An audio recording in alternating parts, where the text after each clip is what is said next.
2023 foi um grande ano para si. Campeonato, Taça de Inglaterra, Liga dos Campeões, foi pai.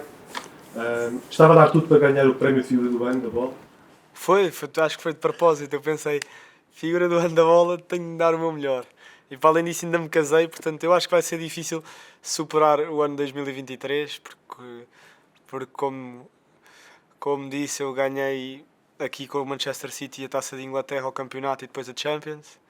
E depois casei-me, fui pai pela primeira vez, portanto vai ser um ano difícil de bater, vai. Se o Euro tivesse sido este ano, estava no papo? Eu acho que sim, com a sorte que eu tenho tido este ano, provavelmente tínhamos ganho. Às vezes olha-se para si com a camisola da seleção vestida e parece que ainda falta qualquer coisa se compararmos com o Manchester City, onde já é... Parece-me um bocadinho uma figura mais elevada do que na seleção. Também vê isso? Sente que ainda tem alguma coisa a dar? Isso vem com os títulos, é muito normal. Vem com aquilo que conquistamos em cada lugar. Portanto, o Bernardo no Manchester City ganha 5 prémios em 6 anos e agora uma Champions. E com a seleção de Portugal, claro que é mais difícil porque há muito menos competições. Mas ganhei sim uma Liga das Nações, mas nunca ganhei um troféu como um europeu ou um mundial e portanto é normal que as pessoas olhem dessa forma. É um grande objetivo que tenho na minha carreira, um dia ganhar um europeu ou um mundial com a nossa seleção. As pessoas não é aqui muito relevante para mim, era mais o seu sentimento. O meu sentimento também igual, porque eu sei que no final de contas o que conta no futebol é ganhar e eu jogo sempre para ganhar, sabendo que é difícil porque são competições muito especiais, competições a eliminar e muito curtas, mas obviamente que não me sinto completo a nível de seleção.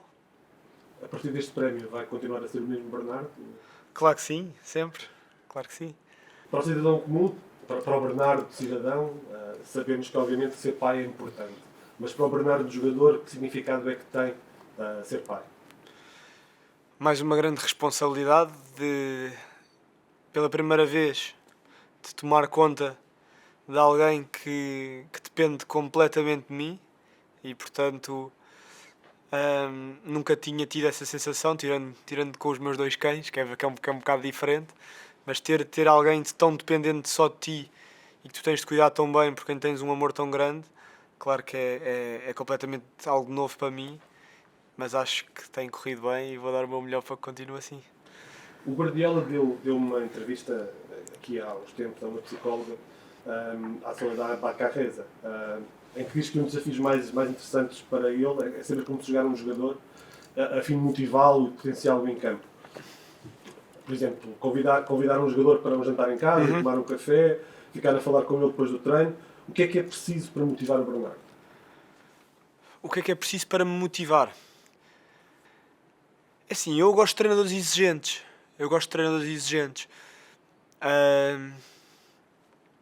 Eu acho que o Guardiola é um exemplo perfeito de um treinador que me motiva da forma certa, primeiro porque vemos o futebol da mesma maneira, a ideia de jogo, e nem sempre é fácil, porque às vezes não há uma ideia correta de jogo no futebol, não é? E portanto, uns treinadores são um bocadinho mais ofensivos, outros mais defensivos, outros gostam de jogar mais com a bola, outros mais em contra-ataque, e pode-se ganhar de qualquer das formas.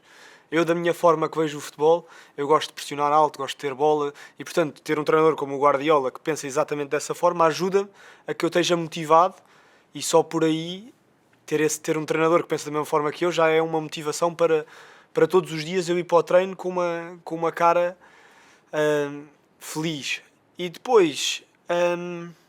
eu gosto de alguém honesto, educado mas honesto, com princípios mas honesto, que me diz para o bem e para o mal aquilo que eu fiz bem e mal nos momentos em que tem de dizer.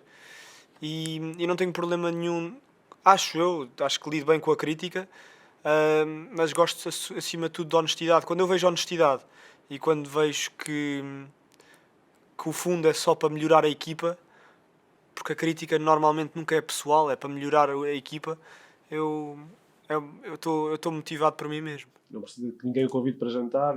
Não preciso que ninguém me convide para jantar. Percebo que há jogadores que precisem de um bocadinho mais de carinho, outros de menos, jogadores que precisem mais... Por isso é que é difícil ser treinador. É preciso lidar com os jogadores de forma muito diferente. Há jogadores que precisam de levar uns garitos, há outros que precisam mais de umas palmadinhas nas costas. E é difícil perceber o que é que cada um precisa. E o que é que o Bernardo precisa? De gritos ou de palmadinhas? Ou de nada disso? Não, eu não me importo que me deem um grito de vez em quando. Acho que não sou um jogador que precisa de gritar muito comigo, porque acho que sou bastante trabalhador e cumpridor das regras, mas se levar um grito não me chateia. Já levei muitos gritos, tanto do Guardiola como do Fernando Santos, como de muitos treinadores meus, e nunca levei a mal. O Benfica vem mais uma vez à baila em 2023. É cada vez mais um destino anunciado. Sente isso também? Eu nunca escondi que um dia quero voltar e, portanto, claro que sim. Agora, vamos ver com o tempo o que é possível e não vale a pena estar sempre a falar disto porque as pessoas até se cansam. Vamos ver. Fala cada vez mais. Não é? Porque se vai falando cada vez mais e como torna-se um bocado repetitivo e eu percebo que as pessoas também se cansem, mas... Só que respondendo à pergunta, como me fazem tantas vezes essa pergunta, eu também não vou mentir e, portanto, eu digo sempre, é uma realidade que eu quero voltar e, portanto, um dia espero que possa acontecer. Os adeptos podem estar já a contar os dias para que isso aconteça, por exemplo. Podem, agora há questões contratuais que se têm de respeitar e tem de se viver a realidade, que o futebol português, a nível financeiro, não pode competir com clubes ingleses ou espanhóis ou até alemães e franceses e, portanto, por exemplo, vou-lhe dar um exemplo. Mesmo que eu quisesse ir para o Benfica neste momento, era totalmente impossível, porque o Manchester City pede imenso dinheiro para uma transferência por mim. Nos últimos 4 ou 5 anos sou um jogador avaliado acima dos 50 milhões e, portanto, é impossível para um clube português pagar esse tipo de valores. Portanto, as pessoas têm de ser um bocado realistas. Se praticamente denuncia que seria no final de um contrato. Teria de ser, acho que sim, claro que sim. O 10 que é hoje era o 10 que queria ser quando estava no Seixal? A forma como vemos o jogo muda muito com os anos. E, portanto, o pequeno rapaz que via vídeos do Ronaldinho e do Zidane e do Rui Costa e do Pablo Aimar ou do Figo ou do Cristiano Ronaldo, depois um bocadinho mais tarde no United, das fintas e dos dribles e dos golos, com os anos começa a perceber o jogo de outra forma e começa a dar valor a outras coisas. E, portanto, acho que me tornei num jogador um bocadinho diferente daquilo que eu, quando era miúdo, pensava que ia ser. Mas estou muito feliz com a forma como evolui, porque, apesar de muitas pessoas não perceberem, porque é normal, porque não pensam no dia-a-dia, na parte mais profunda do futebol, mas entrei numa fase da minha vida em que acho que percebo muito bem o jogo e adoro ser esse jogador que tenta sempre ter essa curiosidade de querer sempre aprender mais, mas claro que com os anos acho que perdi alguma irreverência também. Eu lembro-me do Bernardo do Mónaco, era um jogador muito mais irreverente, muito mais driblador, muito mais de 1 contra 1, muito mais do último terço do que o que sou hoje em dia. Hoje em dia penso muito mais nas consequências das minhas ações. Antigamente não, mas faz parte da nossa evolução como jogador e eu estou muito contente com a minha evolução. Dizem que tem a elegância de David Silva e a ética de trabalho de Kanté, concorda? Eu gostava de ter, com a ética de trabalho do Kanté eu até concordo, eu gostava de ter a elegância de David Silva, foi um dos melhores jogadores com quem eu joguei e ia jogar entre linhas, possivelmente o melhor, e nos meinhos. Impressionante e, portanto, acho que a nível de elegância de que o David Silva eu não estou ao nível dele. Uma pergunta um bocadinho mais séria. Podemos dizer mais ou menos, embora que isto seja sempre um bocadinho subjetivo, que o Bernardo e o João inicialmente teriam o Félix teriam mais ou menos as mesmas características. Alguma vez falaram sobre a forma como o Bernardo evoluiu e como o João Félix podia evoluir? Não, eu acho que eu percebo porque o Félix na formação jogava a número 10, eu na formação jogava a número 10, sim. Um bocado por aí, mas o Félix sempre foi um jogador muito mais, ele era número 10, mas muito mais número 10, segundo avançado, sim. Até podia jogar avançado, e eu sempre fui muito mais um 10 a puxar para o 8. Portanto, o Félix sempre foi um jogador muito mais golo, muito mais último terço, muito mais desequilíbrios e de arriscar bastante mais. Eu sempre fui mais um jogador um bocado mais de controle, manter a posse, apesar de também ser um driblador. E, portanto, eu acho que nós nunca fomos assim tão parecidos. Okay. E, portanto, a evolução, o caminho de carreira é sempre bastante diferente. E aquilo que se pede ao Félix em campo é essa irreverência que eu estava a falar, que eu tinha um bocadinho mais no meu início de carreira, mas nunca fui o jogador irreverente como o Félix sempre foi. E, portanto, acho difícil fazer essa comparação. A pergunta era mais no sentido de se alguma vez falaram sobre isso, sobre a evolução de um jogador com É determinadas assim, características. eu acho que os jogadores são sempre. Porque ao João é muito apontado, sobretudo nos tempos do Atlético de Madrid, por exemplo, em que ele defende mal, ou não pressiona, ou pressiona mal. E o Bernardo evoluiu nesse sentido. A pergunta era mais até nesse sentido. É assim, nós precisamos também de perceber que os jogadores levam caminhos diferentes. E portanto, eu fiz. O meu início de carreira foi Mónaco, enquanto o início de carreira do Félix foi Benfica. E aí é muito parecido. Mas o primeiro salto do Félix, para além de ter sido mais novo do que o meu primeiro salto, porque eu vim para o City com 22, 23 anos, já não me lembro, e o Félix foi para o Atlético de Madrid com 20, 21, foi muito mais novo. Nós temos de perceber que o Atlético de Madrid e o Manchester City são dois clubes culturalmente muito diferentes. E não estou a dizer que um é melhor do que o outro, não vou por aí. Estou só a dizer que para um jogador como o Félix, e mais uma vez isto não é uma crítica ao Atlético, o Manchester City eu vim para um ambiente que se enquadrava exatamente com as minhas qualidades. Portanto, com um treinador que pensa da mesma forma que eu, que gosta de ter bola, que gosta de pressionar alto, e portanto tudo perfeito para mim. E o Félix, por força das circunstâncias, na minha opinião, acabou por ir para o sítio errado. E portanto, perguntam-me a mim, se tivéssemos feito o caminho inverso, teria eu tido sucesso no Atlético de Madrid? Eu se calhar não. Provavelmente teria tentado adaptar-me. Teria feito o meu melhor para jogar da forma que o treinador quer, porque no final de contas temos de seguir a ideia do treinador, mas não teria sido o ideal para mim. E portanto, eu acho que o caminho, e eu já disse isto ao Félix, e eu acho que ele não se importa que eu diga isto aqui, porque nós somos bastante amigos, o caminho que ele tomou na altura, também por força das circunstâncias, porque no final de contas, se calhar ao Benfica convinha mais que ele fosse para o Atlético, porque era o Atlético que pagava aquele valor, ou que pagava o dinheiro todo na altura em vez de ser em tranches, não sei o que é que aconteceu, mas qualquer coisa deste género compensava mais ele ir para ali do que ir para o outro lado. Agora, estou feliz com o que lhe tem vindo a acontecer agora nos últimos tempos, porque o vejo bastante mais feliz e num ambiente mais dentro daquilo que é o estilo de jogo dele, e vamos lhe dar um bocado mais de tempo para ele fazer bem as coisas, porque passou por uma fase difícil, ele próprio o admite, de estar num ambiente que não combinava com aquilo que ele pretendia para a carreira dele.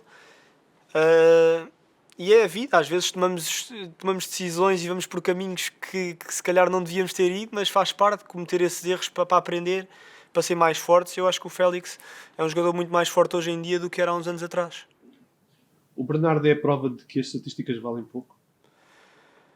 As estatísticas valem pouco. Eu gosto de olhar para as estatísticas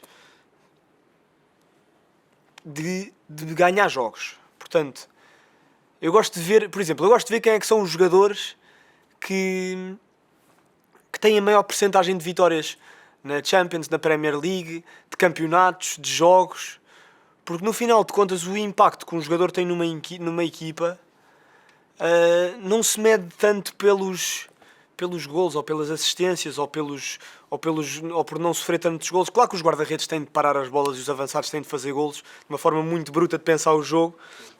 Os defesas têm de defender, os guarda-redes também têm, os avançados têm de marcar golos, e quanto mais golos marcarem melhores, e os médios têm de fazer um bocado aquela ligação. Agora, chegou-se a um ponto num futebol em que se vai ao exagero, em que um médio que marca 20 golos e outro que marca 10, o médio que marca 20 é melhor do que o médio que marca 10. E até pode ser, mas não é por aí, porque há muitas formas de poder ajudar a equipa, e tem de se olhar para o jogo num todo, e não ir só às estatísticas, porque há jogadores com características muito diferentes. Por exemplo, assim na minha posição, há jogadores como, e vou dar os melhores de sempre, há jogadores como Iniesta ou Xavi, que nunca marcaram golos, e que marcavam o quê? 3, 4 golos por época, e são dos melhores de todos os tempos, se não os melhores. E depois há jogadores com um bocado mais de golo, como os Frank Lampards, golo e assistência, o Frank Lampard, um Kevin De Bruyne que tem muita assistência, um Bruno Fernandes que tem muito golo e muita assistência, e portanto dentro da mesma posição podem haver características muito diferentes e os jogadores podem ajudar a equipa de forma diferente e portanto eu não gosto de olhar para a estatística dessa forma, não. Mas são as estatísticas que o impedem de lutar por uma bola de ouro, por exemplo? Sem dúvida que hoje em dia, quando se olha para os troféus individuais, está muito, as pessoas olham muito para a estatística e portanto normalmente os jogadores que marcam mais golos, por exemplo, o Bayern ganha a Champions. É o avançado do Bayern que marcou 40 golos da época, ganha a bola de ouro. O City ganha a Champions. Por acaso não foi o Haaland, porque o Messi ganhou o Mundial também, mas era o Haaland que iria ganhar a bola de ouro se não tivesse ganho o Messi por ter ganho o Mundial. O Real Madrid ganha a Champions e ganha o Campeonato Espanhol. É o Benzema que ganha a bola de ouro. Portanto, normalmente os goleadores acabam por ganhar estes prémios individuais. Se eu concordo, sinceramente, não. Até podem ganhar, porque às vezes até podem ser os mais influentes. Agora, por base, não concordo com esta ideia de que só quem marca golos é que deve ganhar as bolas de ouro. Mas é como funciona o futebol e como as pessoas... Porque, no final de contas, o futebol é golo e as pessoas celebram é quando se faz o último toque. Mas se pensarmos no futebol como um todo, há todo um processo até haver esse toque final para a bola bater na rede, não é? Apesar das estatísticas, que valem o que valem, como o Bernardo disse, o Michael Cox, é um especialista em táticas do futebol inglês, escreveu no Guardian em finais de novembro que o Bernardo era o melhor jogador da Premier League.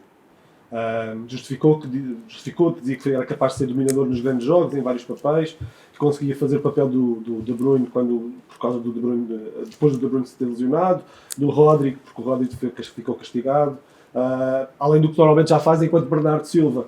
Como é que se explica isto?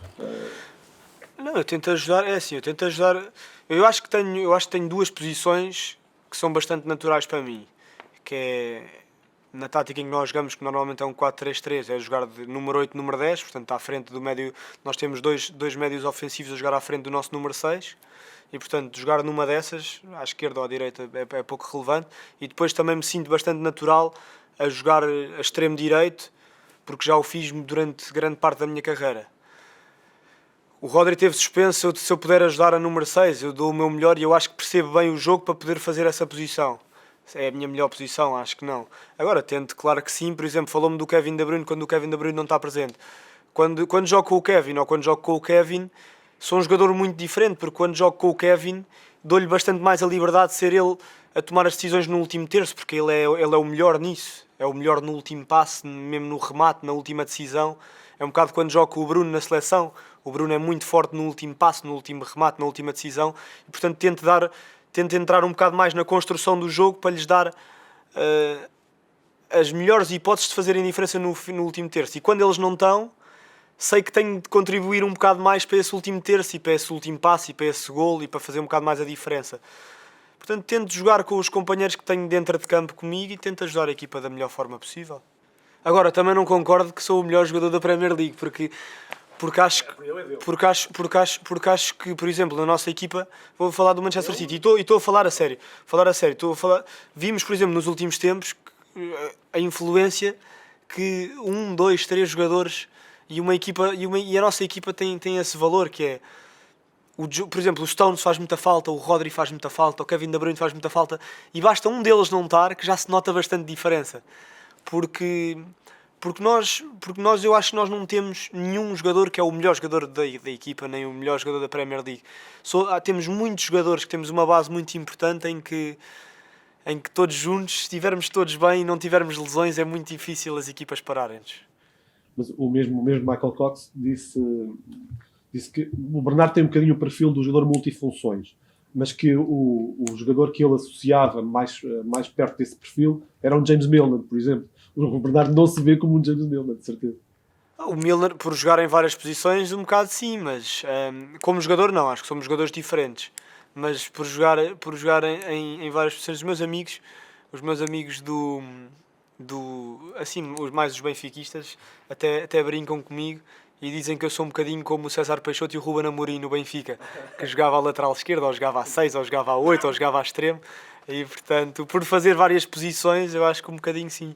Mas onde é que nasceu esse novo Bernardo? Houve algum momento em que lhe deu um clique e que pensou que tinha que ser mesmo assim para poder vingar numa grande... Eu acho que também tem muito a ver com a nossa equipa e, portanto, da forma como nós jogamos, é mais fácil porque somos uma equipa muito pressionante e que joga muito com bola. E portanto, se me perguntassem se eu podia jogar a lateral ou mesmo a número 6 numa equipa de transição, provavelmente não, porque numa equipa de transição ter de fazer 50 metros para trás ou 50 metros para a frente, a lateral impossível, porque com extremos rápidos ia ser muito difícil para mim, e mesmo a número 6 ia ser muito mais complicado. Portanto, numa equipa de controle como a nossa, claro que é mais fácil poder fazer isso, mesmo jogar a falso avançado como já joguei, porque posso baixar. Numa equipa mais direta, o que é que eu ia fazer a avançado? A meterem bolas no ar ou cruzamentos, ia funcionar pouco. Portanto, no City o ambiente enquadra-se mais para e é melhor para eu poder fazer esse tipo de coisas. Agora, claro que também não é fácil, não vou dizer que é fácil quando o treinador, o ano passado, mete a lateral esquerdo contra o Arsenal, fora contra o Bukayo Saka, que é um dos melhores extremos da liga, eu não vou dizer que é fácil, mas tentar perceber o jogo e tentar também, e com a ajuda, que eu não lembro-me de chegar ao final do jogo e de dar um abraço ao Ake, que foi o central do meu lado, e dizer obrigado que hoje salvaste-me, porque foi uma ajuda, porque foi, se não tivesse o Ake ao meu lado não me tinha safado naquele jogo, porque a realidade é que não sou lateral e jogar contra o Bukayo Saka não é fácil, que é um dos melhores extremos da liga, e portanto ter os companheiros que eu tenho ao meu lado e estar no ambiente em que estou também facilita muito. Mas ainda bem que fala isso da questão do lateral, porque eu acho que foi contra o Aston Villa na época passada. Foi o primeiro jogo Aston Villa, depois foi Arsenal fora e depois foi o Nottingham Forest. Foram 3 jogos seguidos. Mas o Bernardo fez questão de vir logo às redes sociais explicar que não foi bem o lateral, foi um lateral ofensivo. Não, porque nós na nossa... Não, porque foi a posição que muitas vezes o Zinchenko na nossa equipa fez, e o Zinchenko de formação também é um número 8, número 10. Portanto, ele adaptou-se na nossa equipa a jogar a lateral. E depois fez jogos fantásticos e ainda hoje em dia joga a lateral no Arsenal. Agora, a ideia do Guardiola nessa altura foi porque nós na nossa saída de bola normalmente não saímos em 4-1 como muitas equipas, saímos um bocado em 3-2. E portanto, o que entra no meio ao lado, neste caso do Rodri, que é o jogador que joga mais naquela posição, o ano passado ou foi o Stones como central a entrar, ou antes era Zinchenko ou o Fabian Delph há uns anos atrás, e portanto foi essa a ideia do treinador de me meter, por eu poder jogar ali no meio, a defender, tenho um bocado mais de dificuldades, mas depois com bola já numa posição mais natural já fazia um bocado mais sentido. E portanto acho que foi essa a ideia dele, foi para tentar ter mais um médio, mais controle do jogo e meter alguém que naquela zona do campo com bola se sente bastante confortável. Em jeito de brincadeira, o Guardiola não correu nenhum risco de vida ao anunciar-lhe que ia jogar como lateral esquerdo. Eu acho que foi um risco elevado, mas acabou por correr bem, porque nós até depois ganhámos o jogo fora contra o Arsenal, que foi um bocado um ponto de reviravolta também na época, porque estávamos atrás deles, já não me lembro quantos pontos, mas bastantes, e portanto acabou por correr bem. Não lhe recomendo voltar a fazer, mas correu bem.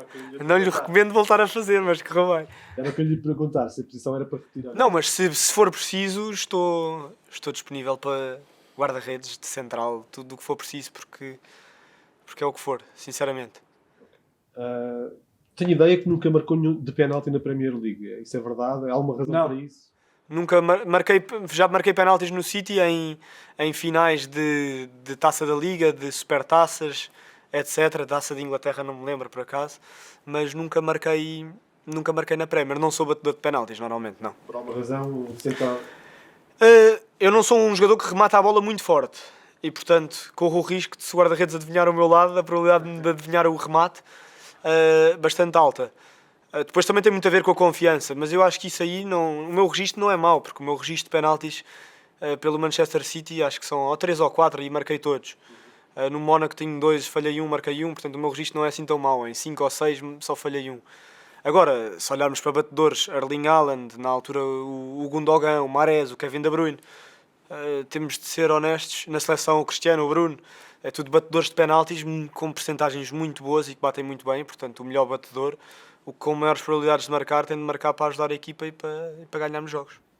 Okay. Mesmo sem uma grande... Há pouco estavas a falar da Bola de Ouro, e mesmo sem uma grande quantidade de golos e assistências, que tem o valor que tem, só Eusébio, Figo, Ronaldo e Bernardo Silva estiveram 2 vezes no top 10 na Bola de Ouro. Como é que vê isso?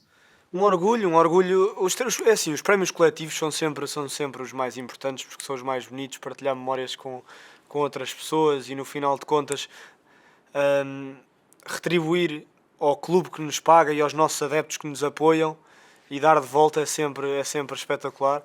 Mas receber esse reconhecimento individual, claro que também é bonito e é um motivo de orgulho e quer dizer que estamos a fazer bem o nosso trabalho e, portanto, um prémio tão prestigiante como a Bola de Ouro, ter estado 2 vezes no top 10 foi fantástico para mim. Vê-se ou não como um dos jogadores mais subvalorizados do mundo? Subvalorizado. Eu acho que as pessoas me valorizam bastante, talvez em Portugal não tanto como fora. Eu acho que as pessoas me valorizam bastante mais em França, onde eu já joguei, em Inglaterra, do que no meu próprio país, mas talvez tenha a ver com o facto de eu ter saído bastante cedo. Mas sinceramente não, eu acho que sinto, da parte, por exemplo, dos meus adeptos do Manchester City, sinto um carinho impressionante. E dos adeptos do Mónaco também na altura, e mesmo dos adeptos do Benfica, apesar de ter feito só 3 jogos pela equipa principal, sinto que sou bastante valorizado pelos meus próprios adeptos, que no final de contas é o que importa, porque são as pessoas que veem todos os meus jogos e que não veem só ali a pequena notícia que aparece na internet. Qual foi a coisa mais maluca que o Guardiola lhe pediu? A coisa mais maluca que me pediu provavelmente foi jogar a lateral no Emirates contra o Saka, foi aquilo que falámos.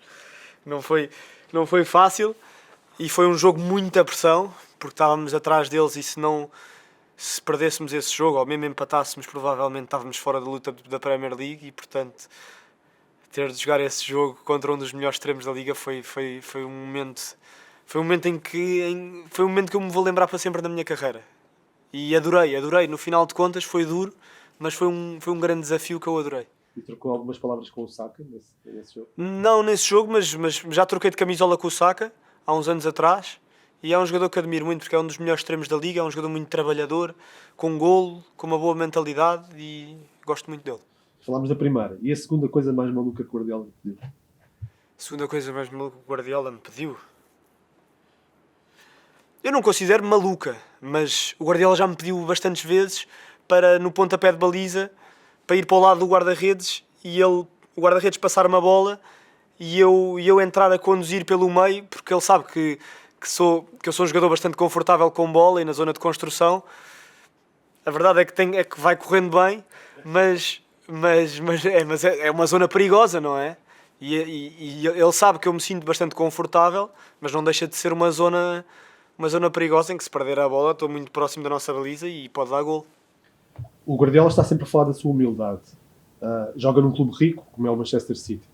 Como é que se consegue ser humilde no meio como este? Nunca teve tentação de cometer um excesso, fazer alguma coisa que esteja fora da sua natureza? Não, eu acho que é assim.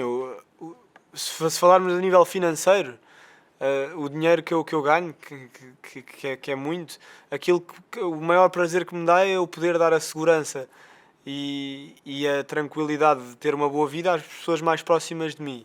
E isso é a maior alegria. E depois o resto, sei lá, eu gosto de ter as minhas coisas boas, gosto de ir de férias, gosto de ir para bons hotéis, gosto de comer bem, gosto de fazer as coisas boas com a minha mulher e com a minha família. Agora, sei lá, a nível de extravagâncias, não. Gosto de algumas coisas, como toda a gente, gosto de coisas boas, mas acho que não tenho em excesso, não, porque não sinto essa necessidade, sinceramente. O Guardiola disse que não tinha tatuagens. Tenho uma. Chegou a vê-la? Há bastante tempo. Eu acho que sim, mas se calhar esqueceu-se. Aquela finta de corpo ao Salah aqui há umas semanas correu a internet. Aquilo faz-se a alguém? Não há nenhuma falta de humildade aí naquela Qual finta de corpo? Uma finta de corpo numa saída ali a meio campo com o jogo com o Liverpool. Foi a retribuir uma que ele me fez há 2 anos ou há 1 ano atrás, que me meteu no chão, sim.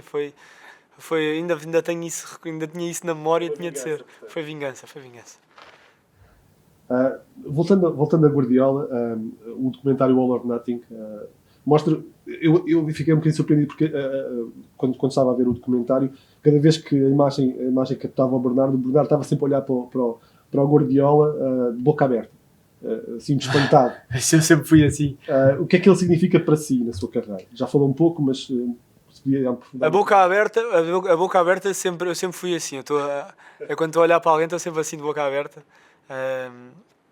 Agora respondendo à pergunta do Guardiola, o Pep sempre foi. Eu quando era mais novo e quando via aquela equipa do Barcelona dos pequeninos, portanto do Xavi, do Iniesta, do Messi, desses jogadores todos, foi uma equipa de inspiração para mim, treinada pelo Pep. Foi uma equipa de inspiração para mim porque vem num momento em que eu não jogava na formação do Benfica, porque era fisicamente não era fisicamente tão forte como os meus colegas de equipa e, portanto, acabei por não jogar durante vários anos na formação do Benfica. Até foi uma altura em que tive para ser mandado embora da formação e emprestado para o Belenenses. E, portanto, numa altura difícil para mim, eu perceber que o tamanho podia não fazer assim tanta importância no futebol e, portanto, e ver essa equipa do Barcelona nessa altura a jogar foi sem dúvida uma inspiração. E o meu sonho, um dos meus sonhos no futebol, sempre foi também ser treinado por ele e, portanto, poder chegar ao Manchester City foi na altura um orgulho. E hoje em dia, aprender, ainda hoje em dia, poder aprender com ele é sem dúvida algo que eu nunca vou deixar de aproveitar e, portanto, vou tomar sempre o máximo de atenção que puder a todas as reuniões e a todos os treinos para ir sempre aprendendo, não só com ele, mas também com os meus colegas de equipa, obviamente, mas neste caso com ele. O Ruben Dias diz que é o seu segurança. Ele é mais dedicado com o De Paul que com o Messi ou não? O Ruben Dias é o meu segurança. É um grande amigo que ganhei no futebol, que também é uma pessoa com quem eu gosto muito de partilhar balneário, porque para além de ser um guerreiro, daqueles que é bom ter ao nosso lado nos momentos difíceis, também é muito bom falar com ele de futebol, porque é muito interessado e percebe muito, na minha opinião. É muito inteligente na forma como aborda o jogo e, portanto, sem dúvida que foi... Ele vai ser treinador também? Eu espero que sim. Eu espero que sim. Nós às vezes brincamos e dizemos que vamos ser adjuntos um do outro. Um ano é ele o principal e eu sou o adjunto, o outro é ele o principal e eu o adjunto. Eu acho que não. Acho que ele vai ser treinador principal um dia e vai ser um grande treinador. E espero que sim, porque ele tem um entendimento do jogo, na minha opinião, muito bom. O Mateus Nunes chegou à equipa. O Guardiola chegou a considerá-lo, quando ele não estava no Manchester City, como um dos melhores médios do mundo. Ele parece estar ali numa fase de adaptação, sobretudo.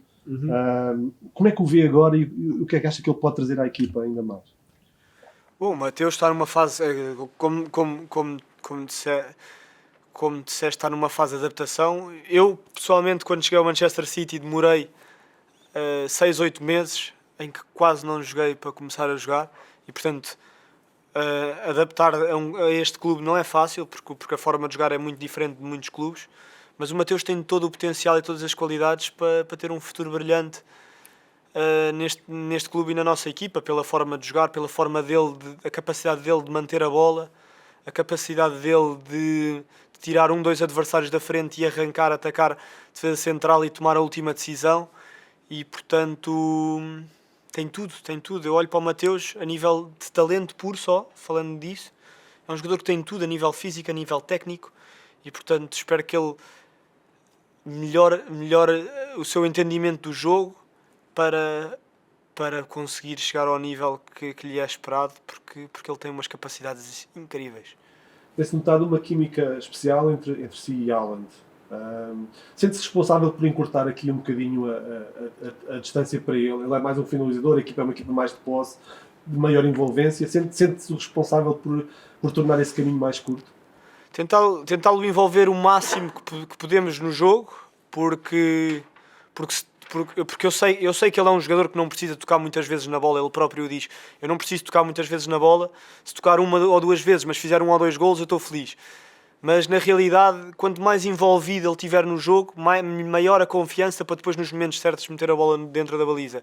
E, portanto, tentar fazer esta ligação para lhe dar o máximo de bolas possíveis é muito importante. E sem o De Bruyne, como falámos há bocado, de fazer o trabalho do último passe, às vezes ele toca menos vezes na bola e é mais difícil. O Alvarez agora, juntos, também combinam muito bem, mas tentar dar-lhe essa participação no jogo, sem dúvida que é uma missão minha, cada vez mais, principalmente não estando o Kevin, para o sentir envolvido no jogo e para ele marcar o máximo de golos possível. Que treinador ainda gostava que o treinasse? Que treinador é que eu gostava que me treinasse? Eu tenho alguns treinadores de quem eu gosto muito. Por exemplo, o Mikel Arteta, que já foi meu treinador, o adjunto do Pep, mas já foi meu treinador, é um treinador que eu adoro. E vemos a evolução que ele fez no Arsenal. Só um bom treinador é que é capaz de fazer isso, porque no final de contas não é só a qualidade dos jogadores, o treinador é muito importante no processo e na evolução de uma equipa. Depois há treinadores que eu gosto muito.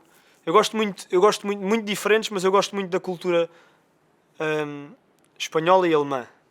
E portanto o espanhol é um bocado mais de posse, o alemão é um bocado mais de transições. Portanto, apesar de ser um rival, Klopp, um treinador que eu admiro muito, muito de transição, não sei se é benéfico ao meu jogo, mas muito de transição. Mas também tem evoluído um bocadinho mais para a posse nos últimos anos. Sim, é uma equipa muito dominadora. O próprio Tuchel. E depois, assim, de espanhóis, falei do Arteta. Tenho muita curiosidade, por exemplo, de um Xabi Alonso que começou agora a carreira e que está a fazer um grande trabalho no Leverkusen. Ou de um próprio Luís Henrique, que fez um grande trabalho no Barcelona e que agora vai ter um trabalho difícil no PSG para tentar crescer com aquela equipa. Mas eu gosto muito da cultura espanhola e da cultura alemã, diferentes, mas gosto muito das duas formas de ver o futebol. Português não? Não, português também, eu sou português e tudo o que eu... Tudo não, porque agora nos últimos anos tive um treinador espanhol. Mas tudo o que eu aprendi até aos meus 23 anos, porque foi formação do Benfica, Seleção Nacional Sub-21 com o Rui Jorge e depois com o Fernando Santos, e no Mónaco com o Leonardo Jardim. Portanto, tudo o que eu aprendi foi com treinadores portugueses e tenho muito da cultura portuguesa dentro de mim. Agora, gosto muito da forma como os espanhóis veem o futebol e acho que são um bocadinho mais de posse, mais de pressão alta, um bocadinho do que nós. Nós somos um bocadinho mais manhosos, um bocadinho mais próximos dos italianos. Mas eu acho que nós somos um misto. Ali a meio caminho. Estamos a meio caminho. Não somos tanto como os italianos, mas também não somos tanto como os espanhóis. Estamos ali a meio caminho. Mas gosto muito da nossa cultura de futebol e tudo o que eu aprendi no futebol foi em Portugal e, portanto, não me posso queixar. Será essa a linha que irá ter enquanto treinador? Já me disse que pensaria no futuro como treinador depois de abandonar os relevantes. Eu acho que a minha linha como treinador não vai ser muito parecida com a nossa linha portuguesa de futebol, não, para lhe ser sincero. Vai ser mais parecido com a de Pep Guardiola. Eu gosto de acreditar que sim. Ok. E exclui, não exclui, ou seja, exclui de facto a entrada num gabinete para ser dirigente, para ser presidente? Não sei, muito cedo para falar nisso. Não faço a mínima ideia. Nem estou... Não está, também não. É que nem sei. Estou-lhe a dizer, gosto muito de futebol e se tiver saudades, eventualmente sim. Ainda faltam uns anos no Faltam muitos anos. Tenho a certeza que nos meus primeiros anos vou querer descansar, vou querer estar com os meus filhos na altura, porque espero ter mais do que tenho agora, já tenho uma, mas espero ter mais do que um filho na altura. Quero aproveitar com os meus filhos, com a minha mulher, com a minha família, com os meus amigos, porque já estou há 9, 10 anos a viver fora de Portugal. Já estou quase há 10 anos, já estou no 10º ano a viver fora de Portugal. Tenho muitas saudades de estar com eles. Portanto, os meus primeiros anos vou dedicá-los à minha família e aos meus amigos. Mas de certeza que depois vou sentir saudades do futebol e eventualmente vai ser para estar dentro do campo e, portanto, saudades do futebol, vou querer estar dentro do campo e a única forma de estar dentro do campo é ser treinador. Portanto, diria que sim. Tem algum plano, alguma data estipulada para isso? Não faço ideia. Enquanto o corpo der. Enquanto o corpo der e enquanto eu me sentir útil, porque eu quero me sentir útil. E depois há aqui várias fases. Há a fase de sair do estrangeiro e ir para Portugal, que é uma coisa que eu quero. Depois há a fase também que eventualmente vou ter de me retirar da seleção. Todas estas fases eu vou vendo, percebendo até que momento é que sou útil, por exemplo, na seleção em que me sinto útil e no momento em que não me sentir vou sair também. Obrigado, Bernardo. Obrigado. Espero que tenha gostado desta entrevista. Um grande ano para si e que possamos todos festejar juntos, sobretudo a conquista do europeu. Esperemos que sim. Obrigado.